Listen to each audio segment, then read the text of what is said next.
Shalom Bapak Ibu Saudara, bagaimana kabarnya? Puji Tuhan luar biasa, kita bersyukur pada Tuhan hingga hari ini kita diberikan kekuatan, kita diberikan kesehatan yang luar biasa.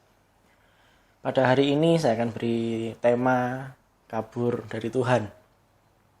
Bapak Ibu Saudara pasti bertanya, mana mungkin kita bisa kabur daripada Tuhan? Tuhan yang maha melihat, Tuhan yang maha tahu, nggak mungkin kita bisa kabur dari Tuhan. Kabur dari Tuhan yang saya maksud bukan kabur secara liturgis, misalnya kita tidak lagi ke gereja, kita tidak lagi berdoa, atau mungkin kabur secara agamawi, pindah KTP dan sebagainya. Tetapi kabur yang saya maksud adalah kabur itu tidak hanya secara liturgis atau secara agamawi, tetapi adalah di mana terkadang kita masih melayani Tuhan, masih kita melakukan liturgi ibadah. Kita itu menjauh daripada Tuhan. Loh, bagaimana mungkin kita meninggalkan Tuhan? Wong saya ini setiap hari berdoa. Saya setiap hari ini punya saat teduh 2 jam. Saya berkata sangat mungkin kita jauh daripada Tuhan. Pernahkah Bapak Ibu Saudara mengalami ketika kita berdoa itu rasanya hampa, ada sesuatu yang kosong, ada sesuatu yang hilang, seperti ada yang gregetnya itu hilang, passionnya itu hilang, rasa rindu, rasa berapi-api yang dahulu itu hilang. Nah seperti itulah saat kita kabur dari Tuhan, kita menjauh daripada Tuhan.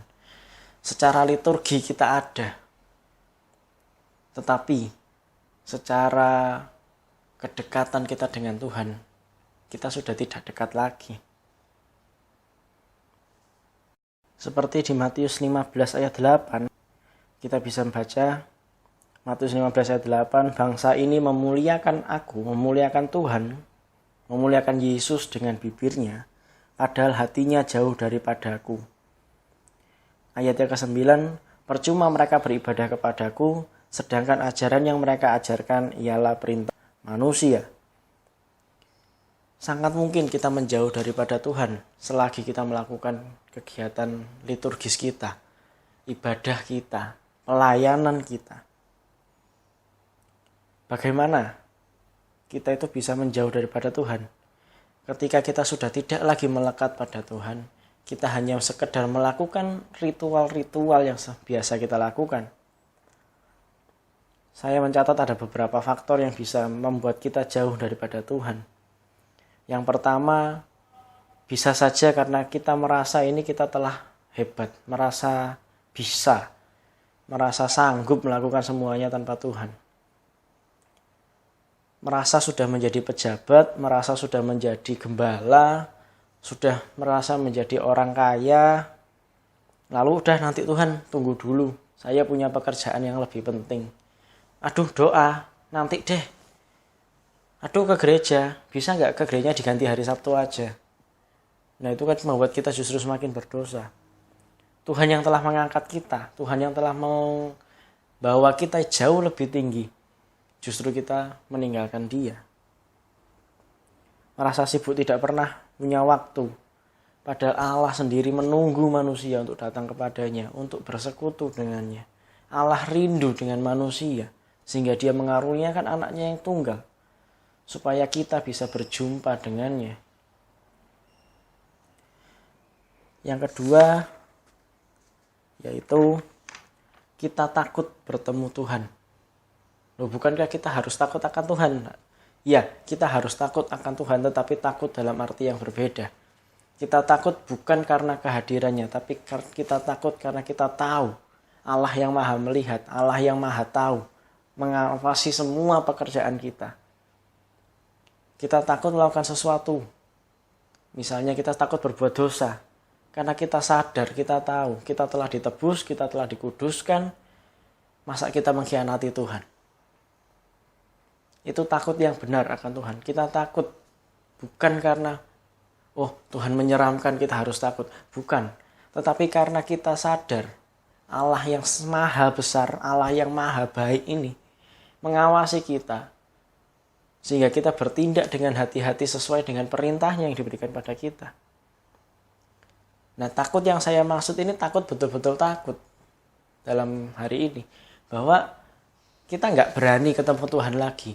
Mungkin kita punya dosa. Kita merasa kita tidak layak. Kita merasa kita tidak mampu. Kita merasa, aduh Tuhan, dosaku udah banyak. Tuhan, aku kemarin melakukan ini loh. Aduh Tuhan, kemarin kayaknya itu Tuhan nyampaikan sesuatu aku nggak kerjakan. Bapak Ibu yang dikasihi Tuhan, dalam Kolose 1 ayat 12 sampai 14. Mari kita baca bersama-sama. Mari kita baca Kolose 1 ayat 12 sampai 14. Dan mengucap syukur dengan sukacita kepada Bapa yang melayakkan kamu untuk mendapat bagian dalam apa yang ditentukan untuk orang-orang kudus di dalam kerajaan terang. Ia, Tuhan yang telah melepaskan kita dari kuasa kegelapan dan memindahkan kita ke dalam kerajaan anaknya yang kekasih. Di dalam Dia, di dalam Yesus, kita memiliki penebusan kita, yaitu pengampunan dosa. Kita yang dilayakkan oleh Tuhan. Semua perbuatan kita tidak mampu membuat kita layak di hadapan Tuhan. Bapak Ibu Saudara boleh memberkati ribuan orang. Bapak Ibu Saudara boleh membaptis ribuan orang. Tetapi yang membuat kita berkenan di hadapan Allah, yaitu pengorbanan Yesus yang telah mati 2000 tahun yang lalu. Semua perbuatan kita sia-sia kalau Yesus tidak mati 2000 tahun yang lalu. Kita sekarang dilayakkan di hadapannya. Yesus menunggu kita. Allah menunggu kita. Dengarkan suaranya. Tidak perlu lagi takut bertemu Tuhan. Semua dosamu telah diampuni. Semua dosa-dosa kita telah diampuni. Tidak ada lagi alasan, aduh aku tak mau ketemu Tuhan. Aku tidak mau ketemu Tuhan. Aku takut nanti kalau aku dihukum gimana. Yesus yang telah mati memberikan pengampunan akan dosa-dosa kita. Dosa yang dulu, sekarang, dan akan datang. Tugas kita sekarang adalah melakukan karya-karya keselamatan Yesus. Melakukan perbuatan-perbuatan apa yang Allah kehendaki dalam hidup kita. Dengarkan suara Tuhan. Dengarkan perintah Tuhan. Dan kita laksanakan perintah Tuhan. Dan mungkin penyebab yang lain adalah memiliki pengalih. Ada distracting, ada yang mengganggu kita. Bisa jadi seperti sekarang adalah masalah pandemi. Ada kesulitan ekonomi. Membuat kita lupa bahwa Allah kita yang penuh kuasa mampu membukakan semua jalan bagi kita. Mampu membukakan semua pintu-pintu yang tertutup. Allah yang sama yang berperang di 4000 tahun yang lalu untuk meruntuhkan Yeriko. Allah yang sama yang membebaskan bangsa Israel dari Mesir. Allah yang sama yang membuka Laut Merah. Allah yang sama akan membantu kita. Allah yang sama akan membukakan tembok-tembok di depan kita. Dunia boleh menutup semua pintu kita, tetapi Allah yang akan membukakan pintu-pintu itu. Bapak Ibu Saudara, kalau Tuhan mengizinkan sesuatu terjadi, Tuhan mengizinkan suatu hal, apakah itu stres, beban pikiran, apakah itu sebuah masalah, ketika Tuhan izinkan itu terjadi, pasti ada maksud Tuhan di baliknya. Jangan khawatir Bapak Ibu Saudara, Tuhan telah menyediakan segalanya. Jika anaknya yang tunggal Dia berikan untuk kita, supaya kita beroleh selamat. Apalah arti daripada harta? Minta pada Tuhan. Dengarkan suaranya, dengarkan perintahnya. Mungkin ada pengalih-pengalih lainnya dalam hidup kita, pekerjaan. Kita saking sibuknya sampai nggak punya waktu untuk Tuhan. Bapak Ibu Saudara, sebenarnya kita selalu punya waktu untuk Tuhan. Hanya saja kita tidak memprioritaskan Tuhan. Kita selalu punya waktu untuk Tuhan. Tuhan selalu menunggu kita untuk kita masuk dalam hadirat-Nya. Tuhan menunggu kita untuk kita bertemu dengan Tuhan. Apakah kita mau bertemu dengan Tuhan? Atau kita sibuk dengan kegiatan kita? Kita sibuk dengan pekerjaan kita?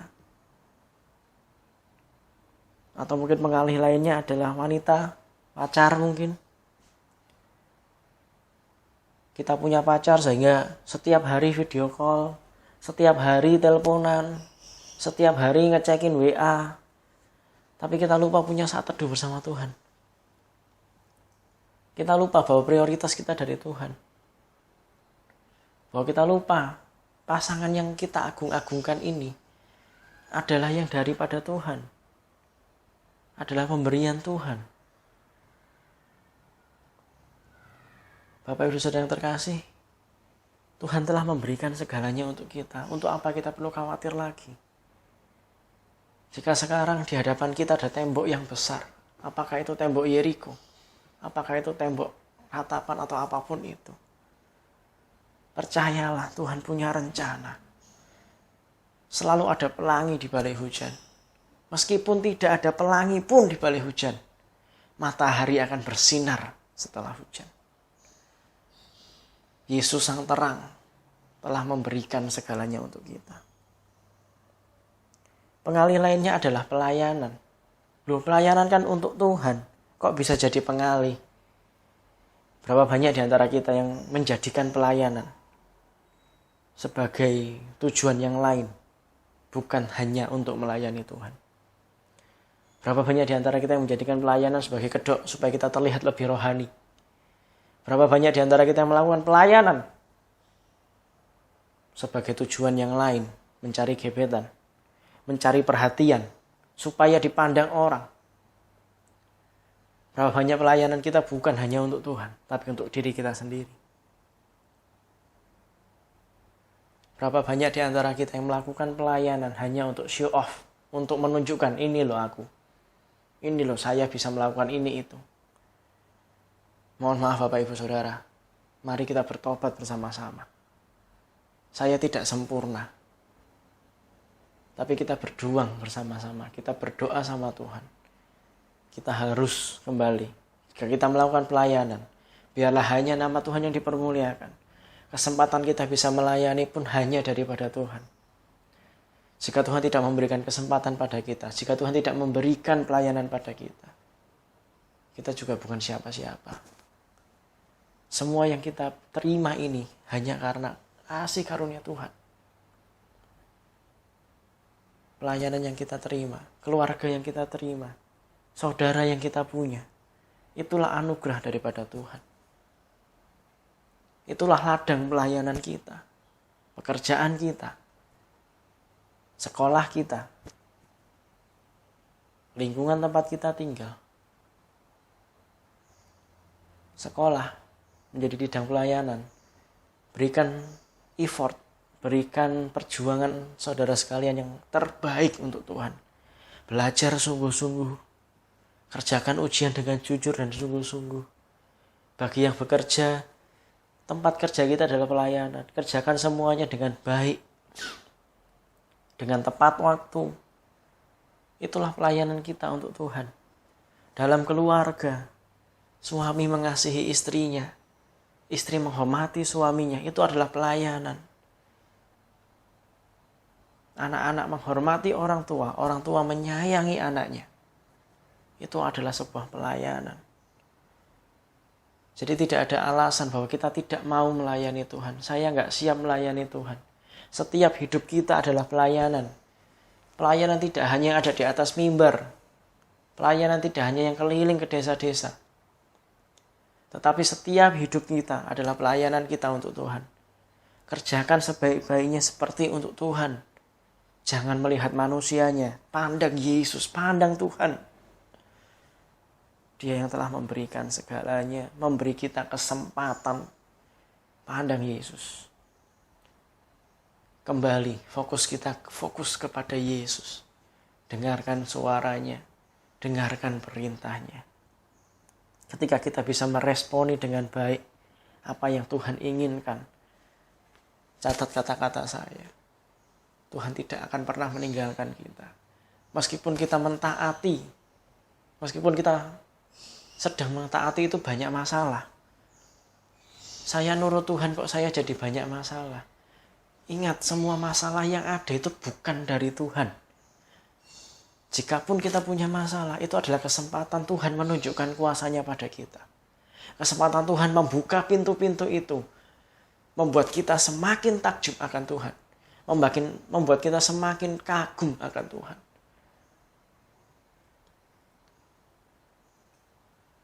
Bapak Ibu Saudara yang terkasih, Allah yang telah memberikan Yesus untuk kita, Allah yang sama yang akan memberkati kita, Allah yang sama akan menyelamatkan kita, Allah yang sama akan mengangkat kita, dan Allah yang sama akan membukakan semua pintu yang tertutup, meruntuhkan semua tembok-tembok yang menghadang, dan melenyapkan semua setan-setan yang akan mengganggu kita. Dengarkan Yesus, ikuti perintahnya, dan jangan pernah lari daripada Tuhan. Dan ketika kita memiliki Yesus, jangan pernah kita bermegah. Saya ini sudah jadi Kristen dari lahir. Saya ini sudah diberkati Tuhan dari lahir. Jangan pernah bermegah akan apa yang kita miliki, tapi bermegahlah akan Tuhan. Bahwa Yesus yang telah menyelamatkan kita. Yesus yang telah menangkap kita lebih dulu.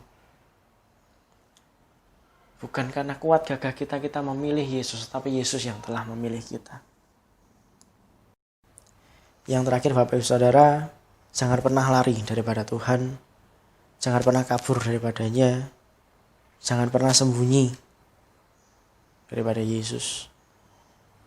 Yesus yang telah memberikan segalanya untuk kita. Yesus telah menyediakan segalanya untuk kita. Mari kita kembali padanya. Miliki saat teduh kembali. Yesus kangen ketemu kita. Yesus merindukan Bapak Ibu Saudara. Jika ada Bapak Ibu Saudara yang tergerak setelah mendengarkan, mari ambil saat teduh. Mari kita bersama-sama minta ampun sama Tuhan. Dan mulai sekarang kita libatkan Tuhan dalam segala hal. Kita libatkan Dia dalam segala pekerjaan kita. Ajak Yesus berjalan bersama kita. Maka Dia akan membuat semua jalan kita berhasil dan beruntung. Percaya, dengarkan suaranya. Laksanakan perintahnya. Dan saudara akan melihat. Pintu-pintu akan dibuka. Jalan-jalan akan lancar. Semua halangan-halangan akan diselesaikan. Mari kita berdoa. Ya Bapak, terima kasih atas waktu yang indah, singkat dan sederhana ini. Engkau telah menyadarkan kami kembali untuk kembali padamu. Ya Tuhan, jika ada daripada kami yang sekarang sedang jauh daripada Engkau, yang sekarang sedang takut bertemu pada Engkau, jika ada sekarang di antara kami yang menghindari untuk bertemu Tuhan, ampuni kami Tuhan. Kami akan kembali kepadamu. Kami akan kembali menikmati hadirat-Mu. Melekat kepadamu. Terima kasih Tuhan telah menunggu kami selama ini. Ampuni kami Tuhan. Ampuni kami.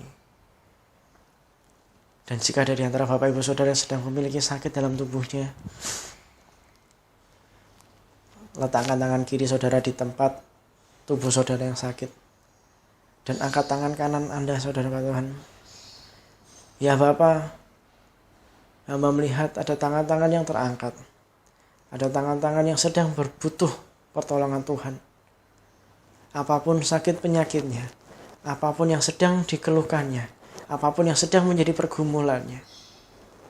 Tuhan, Engkau yang mengerti betul apa yang mereka butuhkan.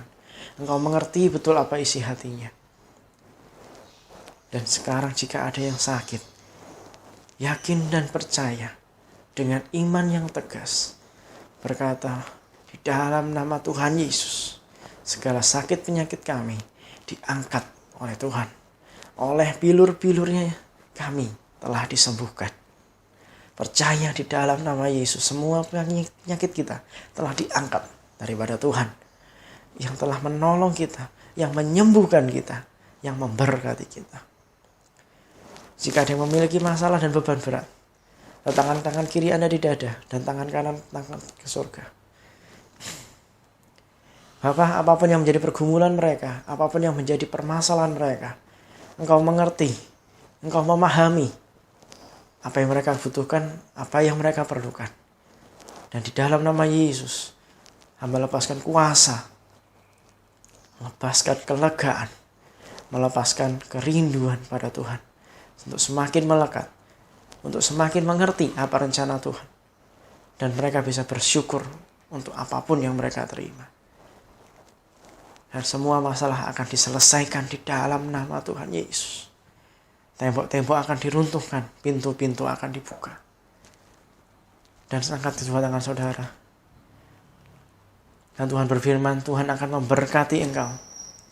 Tuhan menghadapkan wajahnya kepadamu dan memberi engkau kasih karunia. Tuhan menyinarkan wajahnya kepadamu dan memberi engkau damai sejahtera. Dan terimalah berkat dalam nama Bapa, cinta kasih daripada Tuhan Yesus Kristus, dan kuat kuasa persekutuan dengan Roh Kudus menyertai kita semua, sekarang hingga selama-lamanya. Dan semua doa ini kami angkat dalam satu nama yang penuh kuasa, nama Tuhan Yesus Kristus. Amin.